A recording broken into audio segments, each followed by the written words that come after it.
समस्तपापनाशन् विष्णुस्तोत्रम्। पुष्कर उवाच परदारपरद्रव्य जीवहिंसादिके यदा प्रवर्तते नृणां चित्तं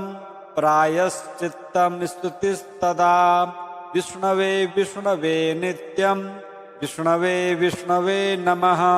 नमामि विष्णुं चित्तस्थमहङ्कारगतिं हरिम्।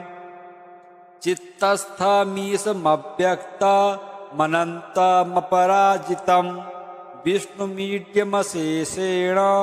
अनादिनिधनं विभुं। विष्णुश्चित्तगतो यन्मे विष्णुर्बुद्धिगतस्य यत् यच्चाहङ्कारगो विष्णुर्यद्विष्णुर्मयि संस्थितः करोति कर्म भूतोऽसौ स्थावरस्य चरस्य च तत्पापन्नाशमायातु तस्मिन्नेव हि चिन्तिते ध्यातो हरति यत् पापं स्वप्ने द्रष्टस्तु भावनात्। तमुपेन्द्रमहं विष्णुं प्रणतार्तिहरं हरिम्। जगत्यस्मिन्निराधारे मज्जमाने तमस्यदः हस्तावलम्बनं विष्णुं प्रणमामि परात्परम्। सर्वेश्वरेश्वर विभो परमात्मन्नदोक्षज हृषीकेश हृषीकेश हृषीकेश नमोऽस्तु ते। नृसिंहानन्त गोविन्द भूतभावन केशव दुरुक्तं दुष्कृतं ध्यातं समयाघन्नमोऽस्तु ते। यन्मया चिन्तितं दुष्टं स्वचित्तवशवर्तिना अकार्यमहदत्युग्रं तच्छमन्नय केशव। ब्रह्मण्यदेव गोविन्द परमार्थपरायण जगन्नाथ जगद्ध्यातः पापं प्रशमयाच्युत। यत्पराह्ने सायाह्ने मध्याह्ने च तथा निशि कायेन मनसा वाचा कृतं पापमजानता। जानता च हृषीकेश पुण्डरीकाक्ष माधव नामत्रयोच्चारणतः स्वप्ने यातु ममक्षयम्। शरीरं मे हृषीकेश पुण्डरीकाक्ष माधव पापं प्रशमयाद्यत्वं वाकृतं मम माधव। यद्भुञ्जन् यत्स्वपंस्तिष्ठन् गच्छन् जाग्रत् यदा स्थितः कृतवान् पापमद्याहं कायेन मनसा गिरा। यत् स्वल्पमपि यत् स्थूलं योनि नरकावहं तद्यातु प्रशमः सर्वं वासुदेवानुकीर्तनात्। तद्यातु प्रशमं सर्व वासुदेवानुकीर्तनात्। परं ब्रह्म परं धाम पवित्रं परमञ्च यत् तस्मिन् प्रकीर्तिते विष्णौ यत् पापं तत्प्रणश्यतु। यत् प्राप्य न निवर्तन्ते गन्धस्पर्शादिवर्जितं पूरयस्तत्पदं विष्णोस्तत्सर्वं समयत्वधम्। पापप्रणाशनं स्तोत्रं यः पठेत् शृणुयादपि शारीरैर्मानसैर्वाग्यैः कृतैः पापैः प्रमुच्यते। सर्वपापग्रहादिभ्यो याति विष्णोः परं पदम्। तस्मात् पापे कृतं जप्यस्तोत्रं सर्वार्घमर्दनम्। प्रायश्चित्तमघौघानां स्तोत्रं व्रतकृते वरम्। प्रायश्चित्तैः स्तोत्रजपैर्व्रतैर्नश्यति पातकम्। पुष्कर उवाच परदारपरद्रव्य जीवहिंसादिके यदा प्रवर्तते नृणां चित्तं प्रायश्चित्तं स्तुतिस्तदा विष्णवे विष्णवे नित्यं विष्णवे विष्णवे नमः। नमामि विष्णुं चित्तस्थमहङ्कारगतिं हरिम्। चित्तस्थमीशमव्यक्तमनन्तमपराजितं मनन्तमपराजितं विष्णुमीड्यमशेषेण अनादिनिधनं विभुं विष्णुश्चित्तगतो यन्मे विष्णुर्बुद्धिगतस्य यच्चाहङ्कारगो विष्णुर्यद्विष्णुर्मयि संस्थितः करोति कर्म भूतोऽसौ स्थावरस्य चरस्य च तत्पापन्नाशमायातु तस्मिन्नेव हि चिन्तिते ध्यातो हरति यत् पापं स्वप्ने द्रष्टस्तु भावनात् तमुपेन्द्रमहं विष्णुं प्रणतार्तिहरं हरिम् जगत्यस्मिन् निराधारे मज्जमाने तमस्यदः हस्तावलम्बनं विष्णुं प्रणमामि परात्परं सर्वेश्वरेश्वर विभो परमात्मन्नदोक्षज हृषीकेश हृषीकेश हृषीकेश नमोऽस्तु ते नृसिंहानन्त गोविन्द भूतभावन केशव दुरुक्तं दुष्कृतं ध्यातं समयाघन्नमोऽस्तु ते यन्मया चिन्तितं दुष्टं स्वचित्तवशवर्तिना अकार्यमहदत्युग्रं तच्छमन्नय केशव ब्रह्मण्यदेव गोविन्द परमार्थपरायण जगन्नाथ जगद्ध्यातः पापं प्रशमयाच्युत यत्पराह्ने सायाह्ने मध्याह्ने च तथा निशि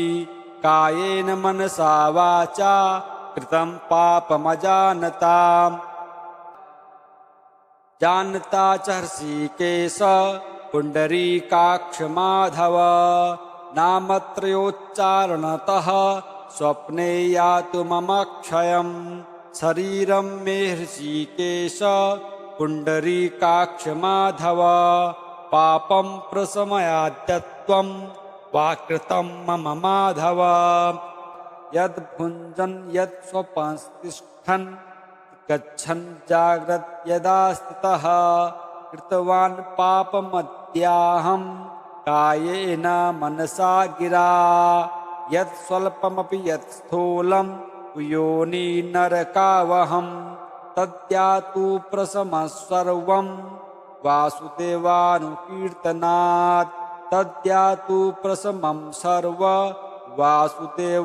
वासुदेवानुकीर्तनात् परं ब्रह्म परं धाम पवित्रं परमञ्च यत् तस्मिन् प्रकीर्तिते विष्णौ यत् पापं तत्प्रणश्यतु यत् प्राप्य न निवर्तन्ते गन्धस्पर्शादिवर्जितं सूर्यस्तत्पदं विष्णोस्तत्सर्वं समयत्वधम् पापप्रणाशनं स्तोत्रं यः पठेत् शृणुयादपि शारीरैर्मानसैर्वाग्यैः कृतैः पापैः प्रमुच्यते सर्वपापग्रहादिभ्यो याति विष्णोः परं पदं तस्मात् पापे कृतं जप्यस्तोत्रं सर्वार्घमर्दनं प्रायश्चित्तमघौघानां स्तोत्रं व्रतकृते वरं प्रायश्चित्तैः स्तोत्रजपैर्व्रतैर्नश्यति पातकं तत् पुष्करवाच परदारपरद्रव्य जीवहिंसादिके यदा प्रवर्तते नृणां चित्तं प्रायश्चित्तं स्तुतिस्तदा विष्णवे विष्णवे नित्यं विष्णवे विष्णवे नमः नमामि विष्णुं चित्तस्थमहङ्कारगतिं हरिं चित्तस्थमीशमव्यक्तमनन्तमपराजितं विष्णुमीड्यमशेषेण अनादिनिधनं विभुं विष्णुश्चित्तगतो यन्मे विष्णुर्बुद्धिगतस्य यच्चाहङ्कारगो विष्णुर्यद्विष्णुर्मयि संस्थितः करोति कर्म भूतोऽसौ स्थावरस्य चरस्य च तत्पापन्नाशमायातु तस्मिन्नेव हि चिन्तिते ध्यातो हरति यत् पापं स्वप्ने द्रष्टस्तु भावनात्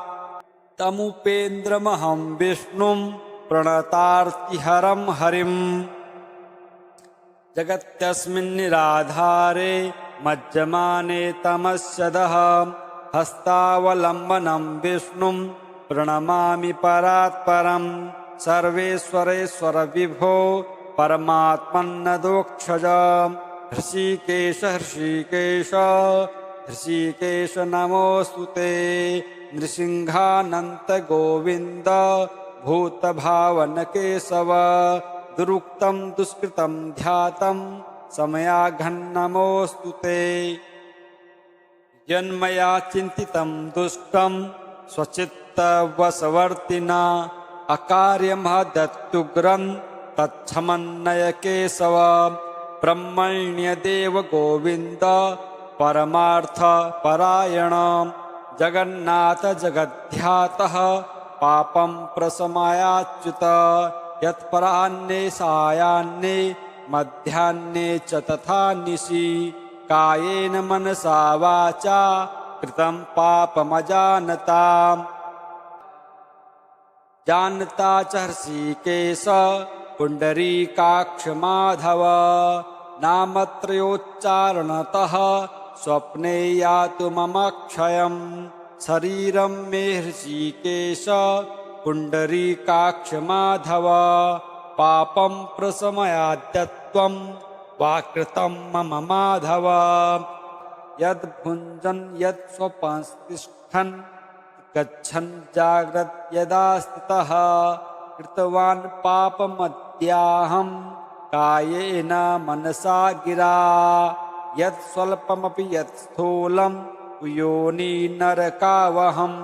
तद्यातु प्रशमः सर्वं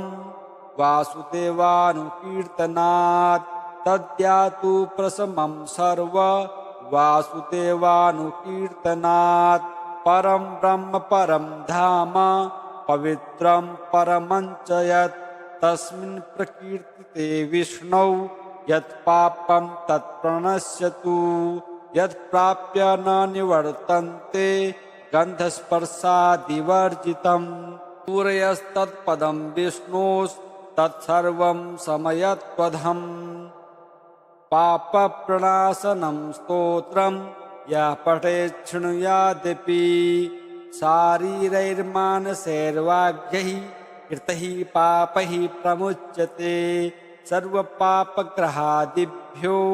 याति विष्णोः परं पदं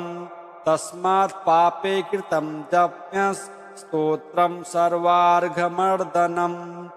प्रायश्चित्तमघौघानां स्तोत्रं व्रतकृते वरं प्रायश्चित्तैः स्तोत्रजपैर्व्रतैर्नश्यति पातकं तत् पुष्करवाच परदारपरद्रव्य जीवहिंसादिके यदा प्रवर्तते नृणां चित्तं प्रायश्चित्तं स्तुतिस्तदा विष्णवे विष्णवे नित्यं विष्णवे विष्णवे नमः नमामि विष्णुं चित्तस्थमहङ्कारगतिं हरिं चित्तस्थमीशमव्यक्तमनन्तमपराजितं विष्णुमीड्यमशेषेण अनादिनिधनं विभुं विष्णुश्चित्तगतो यन्मे विष्णुर्बुद्धिगतस्य यच्चाहङ्कारगो विष्णुर्यद्विष्णुर्मयि संस्थितः करोति कर्म भूतोऽसौ स्थावरस्य चरस्य च तत्पापन्नाशमायातु तस्मिन्नेव हि चिन्तिते ध्यातो हरति यत् पापं स्वप्ने द्रष्टस्तु भावनात् तमुपेन्द्रमहं विष्णुं प्रणतार्तिहरं हरिम् जगत्यस्मिन् निराधारे मज्जमाने तमस्यदः हस्तावलम्बनं विष्णुं प्रणमामि परात्परं सर्वेश्वरेश्वर विभो परमात्मन्नदोक्षज हृषीकेश हृषीकेश हृषीकेश नमोऽस्तु ते नृसिंहानन्त गोविन्द भूतभावन केशव दुरुक्तं दुष्कृतं ध्यातं समयाघन्नमोऽस्तु ते यन्मया चिन्तितं दुष्टं स्वचित्तवशवर्तिना अकार्यमहदत्युग्रं तच्छमन्नय केशव ब्रह्मण्यदेव गोविन्द परमार्थपरायण जगन्नाथ जगद्ध्यातः पापं प्रशमयाच्युत यत्पराह्ने सायाह्ने मध्याह्ने च तथा निशि कायेन मनसा वाचा कृतं पापमजानता जानता च हृषीकेश पुण्डरीकाक्ष माधव नामत्रयोच्चारणतः स्वप्ने यातु ममक्षयं शरीरं मे हृषीकेश पुण्डरीकाक्ष माधव पापं प्रशमयाद्यत्वं वाकृतं मम माधव यद्भुञ्जन् यत्स्वपंस्तिष्ठन् गच्छन् जाग्रत् यदा स्थितः कृतवान् पापमद्याहं कायेन मनसा गिरा यत् स्वल्पमपि यत् स्थूलं योनि नरकावहं तद्यातु प्रशमः सर्वं वासुदेवानुकीर्तनात् तद्यातु प्रशमं सर्व वासुदेवानुकीर्तनात् परं ब्रह्म परं धाम पवित्रं परमं च यत् तस्मिन् प्रकीर्तिते विष्णौ यत् पापं तत् प्रणश्यतु यत् प्राप्य न निवर्तन्ते गन्धस्पर्शादिवर्जितं सूर्यस्तत्पदं विष्णोस्तत्सर्वं समयत्वधम् पापप्रणाशनं स्तोत्रं यः पठेत् शृणुयादपि शारीरैर्मानसैर्वाग्यैः कृतैः पापैः प्रमुच्यते सर्वपापग्रहादिभ्यो याति विष्णोः परं पदं तस्मात् पापे कृतं जप्यस्तोत्रं सर्वार्घमर्दनं प्रायश्चित्तमघौघानां स्तोत्रं व्रतकृते वरं प्रायश्चित्तैः स्तोत्रजपैर्व्रतैर्नश्यति पातकं तत् पुष्करवाच परदारपरद्रव्य जीवहिंसादिके यदा प्रवर्तते नृणां चित्तं प्रायश्चित्तं स्तुतिस्तदा विष्णवे विष्णवे नित्यं विष्णवे विष्णवे नमः नमामि विष्णुं चित्तस्थमहङ्कारगतिं हरिं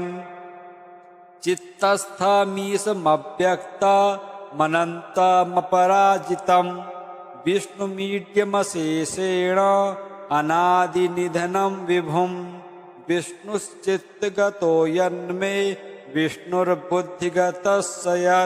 यच्चाहङ्कारगो विष्णुर्यद्विष्णुर्मयि संस्थितः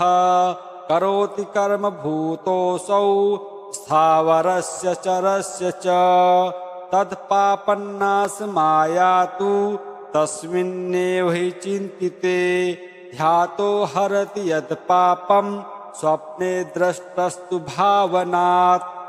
तमुपेन्द्रमहं विष्णुं प्रणतार्तिहरं हरिम्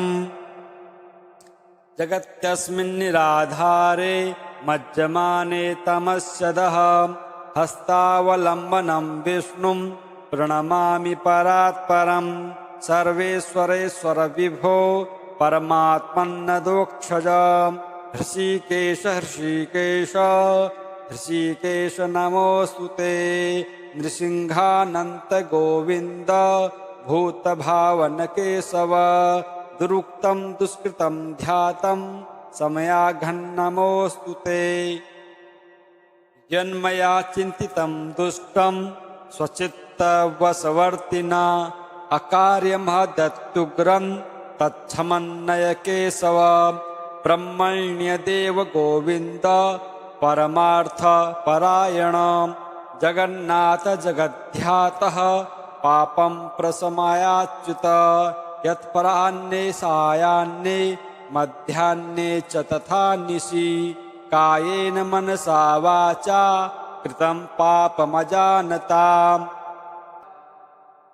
जानता च हृषीकेश पुण्डरीकाक्ष माधव नामत्रयोच्चारणतः स्वप्ने यातु मम क्षयम् शरीरं मे हृषीकेश पुण्डरीकाक्ष माधव पापं प्रशमयाद्यत्वं वा कृतं मम माधव यद्भुञ्जन् यत्स्वपंस्तिष्ठन् गच्छन् जाग्रत् यदा स्थितः कृतवान् पापमद्याहं कायेन मनसा गिरा यत् स्वल्पमपि यत् स्थूलं योनि नरकावहं तद्यातु प्रशमः सर्वं वासुदेवानुकीर्तनात् तद्यातु प्रशमं सर्व वासुदेवानुकीर्तनात् परं ब्रह्म परं धाम पवित्रं परमं च यत् तस्मिन् प्रकीर्तिते विष्णौ यत् पापं तत्प्रणश्यतु यत् प्राप्य न निवर्तन्ते गन्धस्पर्शादिवर्जितं सूर्यस्तत्पदं विष्णोस्तत्सर्वं समयत्वधम् पापप्रणाशनं स्तोत्रं यः पठेत् शृणुयादपि शारीरैर्मानसैर्वाग्यैः कृतैः पापैः प्रमुच्यते सर्वपापग्रहादिभ्यो याति विष्णोः परं पदम् तस्मात् पापे कृतं जप्यस्तोत्रं सर्वार्घमर्दनम् प्रायश्चित्तमघौघानां स्तोत्रं व्रतकृते वरम् प्रायश्चित्तैः स्तोत्रजपैर्व्रतैर्नश्यति पातकम्